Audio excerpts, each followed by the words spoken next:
phone गर बुबा भन हजुर भन्यो के छ खाना खानुभयो भन्नु खाएँ भन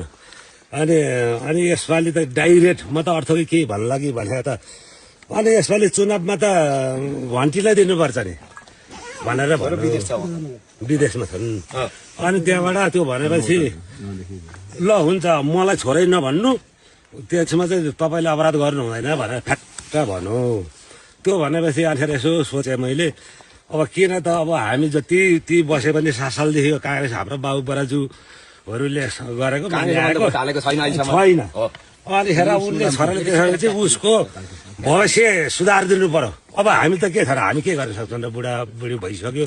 अनि उसले भनेको तैँले भनेको म जे भन्छ उही मान्छु छोरा तेरो आसेपासी लाएर भन्नुपर्छ भनेपछि ल धन्यवाद बा त्यहाँ वरिपरि पनि सबैले तपाईँले यताउता भनी सुनी गरेर तपाईँले भनेपछि मान्छन् भनेर भन्ने कुरो छोराले गरेर ल धन्यवाद भने